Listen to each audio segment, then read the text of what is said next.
अब देखो यहाँ पे रिएक्शन काइनेटिक्स के बारे में बता रहा था। के तुम्हारा क्या है यहाँ पर, रिएक्शन कांस्टेंट है, ठीक है। तो यहाँ पे तुम्हें टर्म्स को समझना है सबसे पहले कि कौन सी टर्म तुम्हारी क्या है। फिर इसके बाद में ये सब चीजें हटा दो। यहाँ ये फॉर्मूला तुम्हारे काम का है, ये फॉर्मूला ही तुम्हें यहाँ पे पढ़ना है। ये है L T equals to L naught E minus K T. इसमें देख नहीं पा रहे हो, अलग से लिख देता हूँ उसको मैं। L T equals to L naught E minus K T, ये तुम्हारा एक फॉर्मूला है। इन फॉर्मूले का यूज करेंगे अभी हम। ऐसे यहाँ पे है L T equals to L not ten minus K D T. ये जो यहाँ फॉर्मूला है यही यहाँ पे आया है, बस ये क्या है कि इस बार ये बेस 10 के टर्म्स में है और ये बेस ई के टर्म्स में है, ठीक है। फिर ये तुम्हारे पास में केडी है, ये तो क्लियरली तुम देख सकते हो। केडी को हम कहते हैं डीऑक्सीजनेशन कांस्टेंट, और के जो तुम्हारा यहाँ पे है इसके बारे में बता दूं, ये स्मॉल के तुम्हारा रेट कांस्टेंट है जो अभी हमने ऊपर पढ़ा। केडी तुम्हारा जो डीऑक्सीजनेशन कांस्टेंट है ये है बेस 10 में, यानी कि लॉग की बात हो रही है, बेस 10 में है, और ये जो है ये बेस ई में है। अब यहाँ पे जो तुम्हारा बीओडी होता है वो कैसे निकाला जाता है, उसके लिए फॉर्मूला ये रहा यहाँ पे, L not minus L T. L not क्या है, वही ये जो हमने एल टी ऊपर पढ़ रहे हैं ना, ये जो एल टी हम पढ़ रहे हैं, ये एल टी क्या है, यहाँ पे आ जाओ, ग्राफ से तुम समझ पाओगे। अमाउंट ऑफ ऑक्सीजन इक्विवेलेंट है, ठीक है, कब, किसी भी एक टाइम पीरियड पे टी पे। तो एल नॉट कौन सा होता है, जब टाइम हमारा जीरो होगा तो ये वो होता है, यानी कि मैक्सिमम जो तुम्हारा ऑक्सीजन है वो होता है।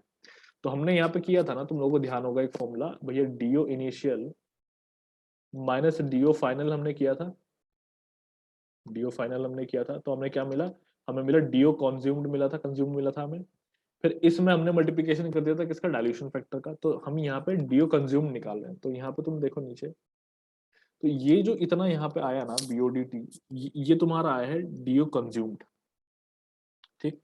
अब यहाँ पे जो तुम ये बीओडी निकाल रहे हो, इसी में हमने यूज कर लिया है डाइल्यूशन फैक्टर भी। मतलब ये एक कह सकते हैं कि जो तरीका है, इसमें डाइल्यूशन फैक्टर की जरूरत नहीं है, इसमें डायरेक्ट आंसर आ जाता है। और देखो यहाँ पे बीओडी टी का तुम्हारे पास में एक्चुअल फॉर्मूला आ गया, बिकॉज तुमने एल टी का जो वैल्यू है वो पुट कर दिया, तो ये फॉर्मूला तुम्हारे पास आ गया। केडी क्या है, इसको पर डे के हम यूनिट्स में लेते हैं, टेम्परेचर पर डिपेंड करता है। केडी तुम्हारा डीऑक्सीजनेशन कांस्टेंट है, कैसे निकालते हैं, ऊपर है तुम्हारे सामने यहाँ पे ये रहा।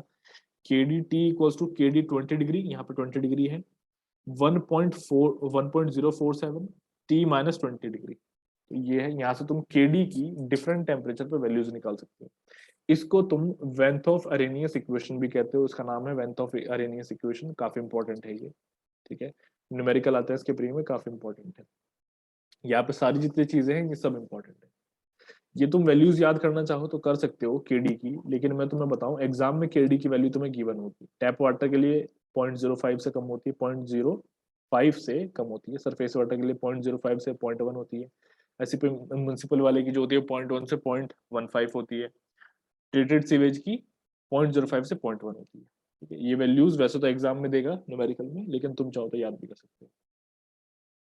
उसके बाद में हमारे पास में यहाँ है कि अगर हमारी वैल्यू कांस्टेंट की वो ज्यादा है, ठीक है, किससे ज्यादा है, नॉर्मल रेंज से ज्यादा है, तो इसका मतलब ये है कि जो गिवन वैल्यूज है वो इन टर्म्स ऑफ बेस ई है। इसको समझ लेना कि अगर तुम्हारे कांस्टेंट की जो वैल्यूज हैं, कांस्टेंट तुम्हारा क्या है, के की बात हो रही है यहाँ पे, ठीक है ना। ये देखो ये जो यहाँ पे ये ऊपर के ही है, तो यहाँ पे के की बात हो रही है कि अगर तुम्हारे के की वैल्यू ज्यादा है नॉर्मल से, तो समझ जाना कि यहाँ पे जो वैल्यूज आ रही हैं वो इन टर्म्स ऑफ बेस ई आ रही हैं, और ये क्या है तुम्हारा यहाँ पे इन टर्म्स ऑफ बेस 10 है, ठीक है। चलो, नॉर्मल रेंज जो तुम्हारे बीओडी की है म्युनिसिपल सीवेज की, वो 200 से 500 मिलीग्राम पर लीटर है, ठीक। इसको ऊपर हटा दो, नो 200 से 500 मिलीग्राम पर लीटर होता है। एस्टिमेशन अगर हम करें केडी का, वो कैसे निकाला जाता है, तो यहाँ पे देखो, time in days upon BOD in milligram per litre की पावर 1/3, ये 1/3 पावर है। यहाँ पे लिखता हूँ अगर तुम्हें विजिबल ना हो तो, 1/3 ये पावर है इसका। हाँ, तो time in days upon BOD in milligram per litre, यहाँ पे जब हम प्लॉटिंग करते हैं with respect to the time, तो हमें इस तरह का एक प्लॉट मिलता है। यहाँ पे बी होता है, ये हमारा इंटरसेप्ट है, यहाँ पे हमारा स्लोप होता है। तो के डी का वैल्यू जो डायरेक्टली हम निकाल सकते हैं वो इस तरीके से निकाल सकते हैं, 2.61 ए अपॉन बी पर डे, ये करके आ जाता है। ठीक है, पॉपुलेशन इक्विवेलेंट देख लो। पॉपुलेशन इक्विवेलेंट क्या होता है? यहाँ पे पॉपुलेशन इक्विवेलेंट में जो कॉन्सेप्ट है वो डोमेस्टिक को हम कंपेयर करवाते हैं इंडस्ट्रियल वाले से। ठीक है, तो ये हम इस तरीके से करते हैं, तो ये हमारा पॉपुलेशन इक्विवेलेंट आता है। अब देख लो, समझ लो, मैंने ये एकदम बेसिक चीज बताई है। एक एवरेज जो तुम्हारा बीओडी होता है डोमेस्टिक सीवेज का, वो होता है 80 ग्राम्स पर पर्सन पर डे। ठीक है, अब आगे देखो, जो तुम्हारे नंबर ऑफ पर्सन होते हैं जो प्रोड्यूस करते हैं बीओडी को इस रेट पे ही, 80 ग्राम्स पर पर्सन पर डे, इस रेट पे वो प्रोड्यूस कर रहे हैं, तो जो तुम्हारे नंबर ऑफ पर्सन होंगे उन्होंने अगर इंडस्ट्रियल सीवेज के बराबर प्रोड्यूस कर दिया, तो उस नंबर ऑफ पर्सन को हम कहते हैं क्या? पॉपुलेशन इक्विवेलेंट कहते हैं इंडस्ट्रियल सीवेज का। यही मैं कह रहा था कि डोमेस्टिक वाले को हम यहाँ पे इंडस्ट्रियल से कंपेयर करवाते हैं। तो कैसे कंपेयर किया, देख लो। इंडस्ट्रियल का जो तुम्हारा होगा वो ऑब्वियसली ज्यादा होगा। ठीक है, इंडस्ट्रियल का जो बीओडी होगा वो ज्यादा ही होगा। तो नंबर ऑफ पर्सन्स